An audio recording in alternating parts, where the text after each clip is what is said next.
Graça e paz, amados. Bom, hoje nós vamos estar refletindo um pouco sobre o que se encontra escrito na segunda carta de Paulo a Timóteo, capítulo 2, versículo 11 e 13.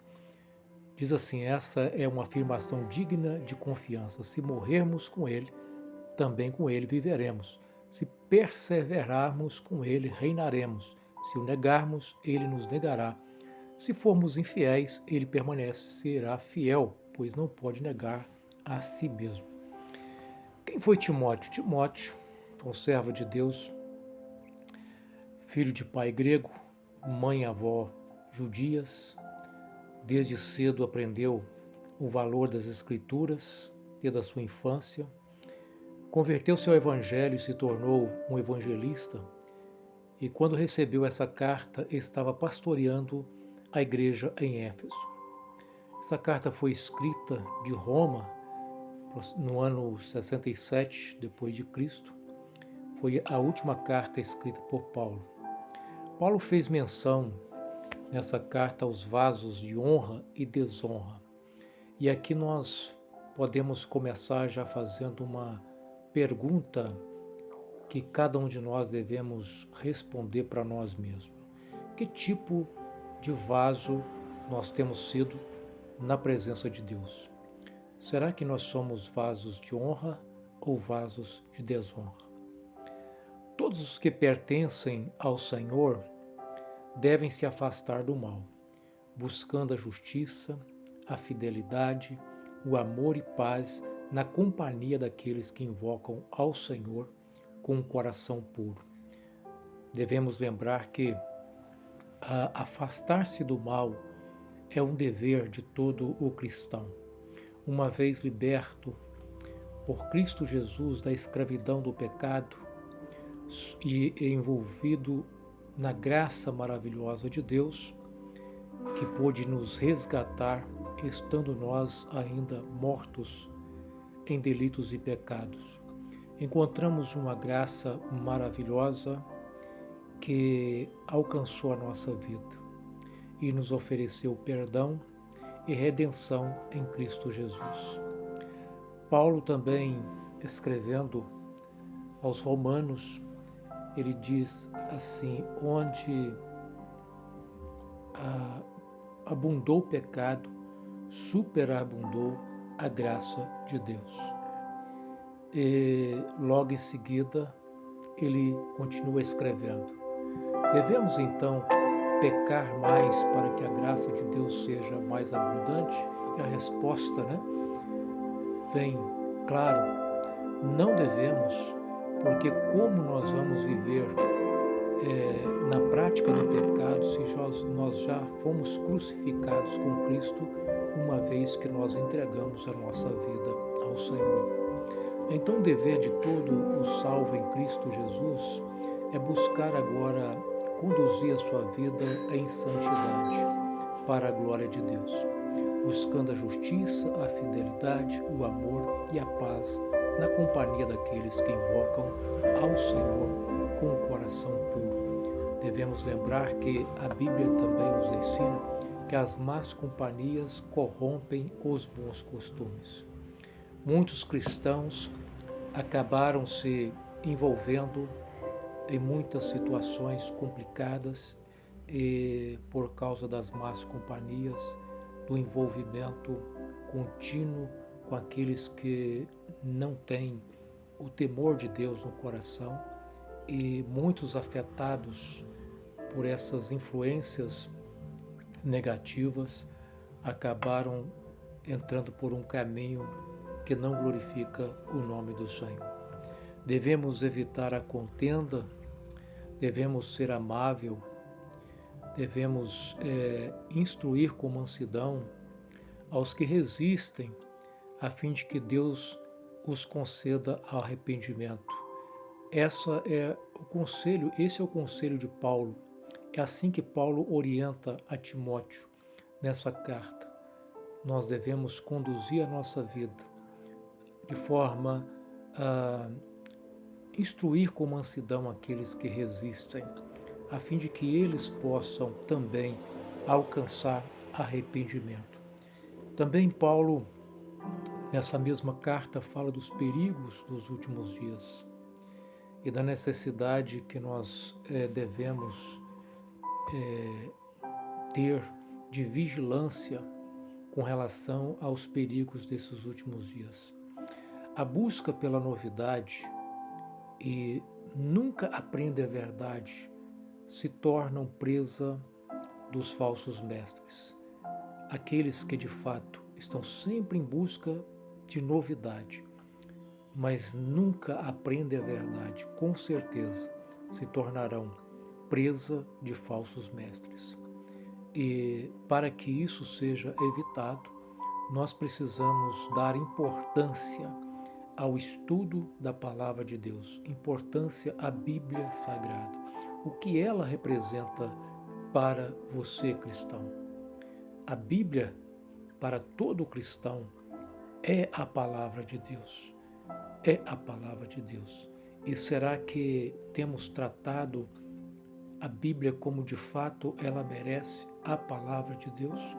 Temos usado a Palavra de Deus para conduzir a nossa vida? Temos usado a Palavra de Deus para instruir na nossa forma de agir no dia a dia? A Palavra de Deus ela é útil para ensinar a verdade e nos fazem ver que em nós está a desordem, porque é exatamente assim que o homem se encontra constantemente, em desordem. Mas quando nós vamos para a Palavra de Deus, ela é uma lâmpada, ela é luz para o nosso caminho. Ela nos faz enxergar em nós onde está a desordem, para nos conduzir ao acerto dentro daquilo que é a vontade de Deus. Portanto, a Bíblia, a Palavra de Deus, ela tem o poder de nos corrigir quando erramos e nos ensinar também o que é certo. Deus usa a Palavra de Deus para preparar o seu povo e capacitá-lo para a boa obra. Devemos ter muito cuidado com as igrejas ou as denominações que não dão o devido valor à pregação da Palavra de Deus e ao ensino das Escrituras. A palavra de Paulo para Timóteo, para esse pastor, é que ele deveria pregar a Palavra de Deus. E assim deve ser todo cristão verdadeiro e todo líder e todo pastor que preza para o seu ofício, para o seu chamado.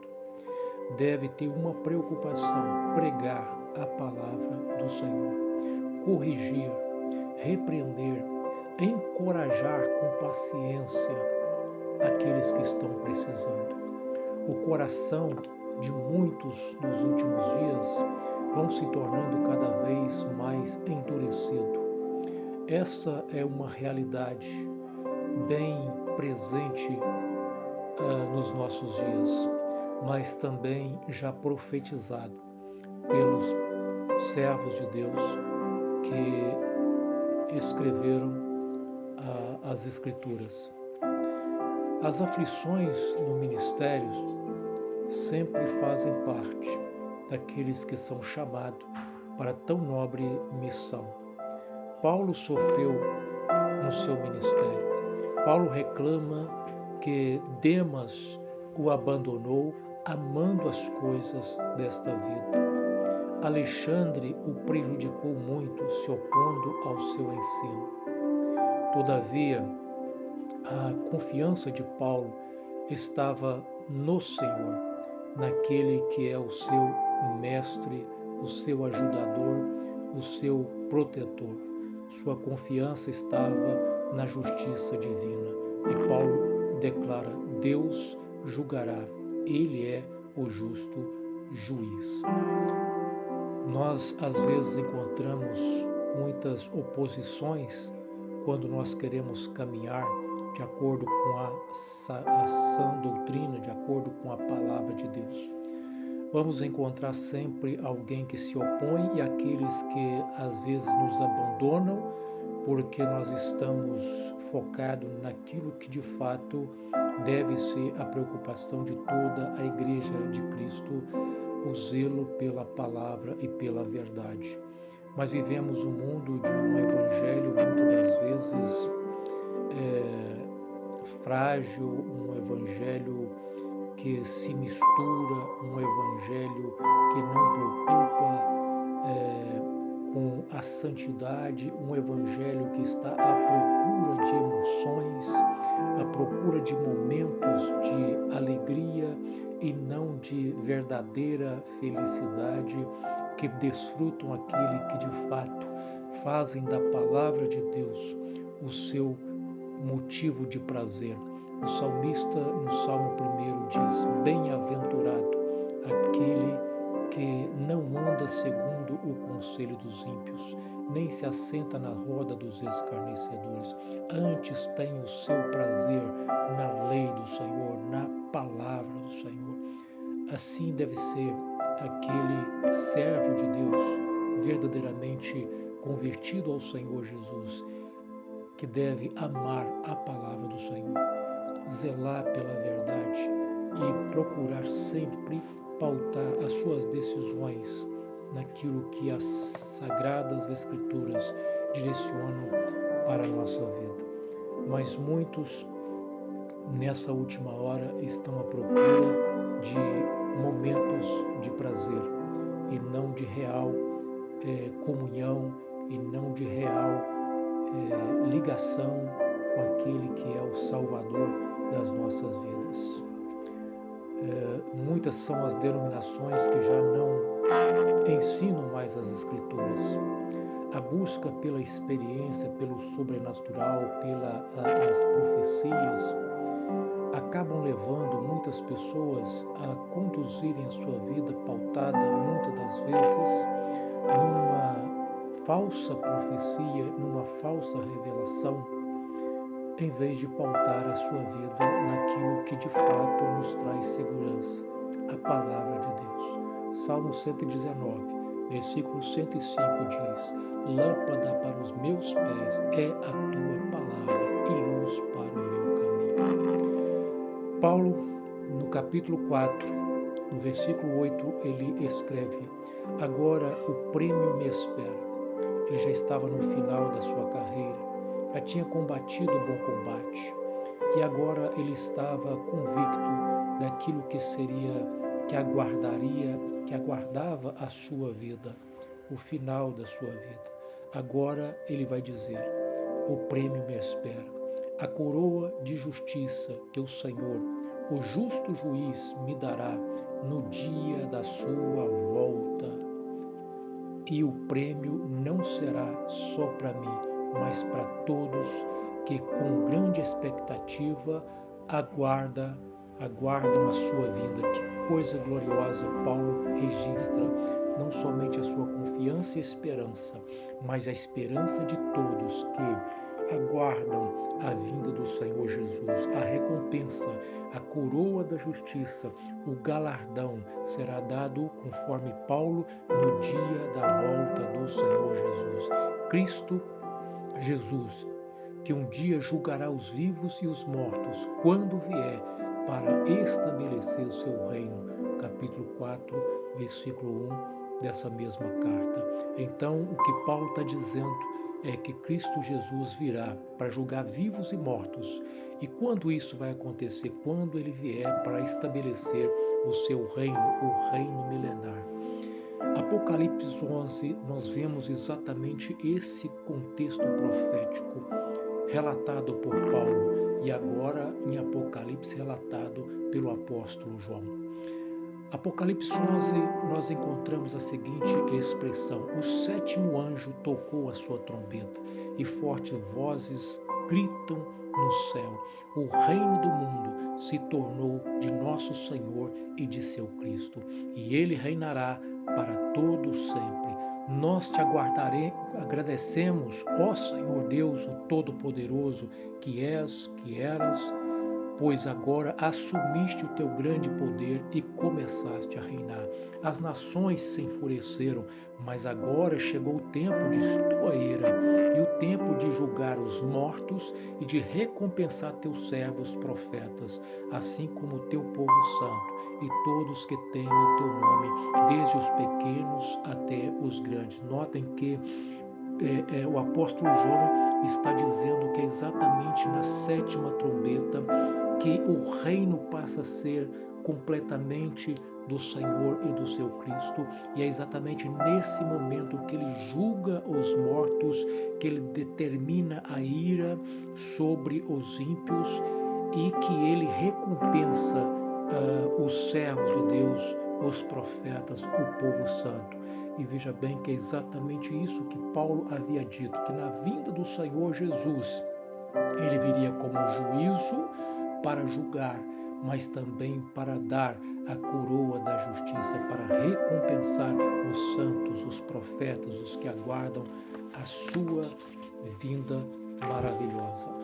Ainda é tempo, João continua dizendo, ainda é tempo de destruir todos que causaram destruição à terra. Haverá um juízo de destruição sobre o mundo.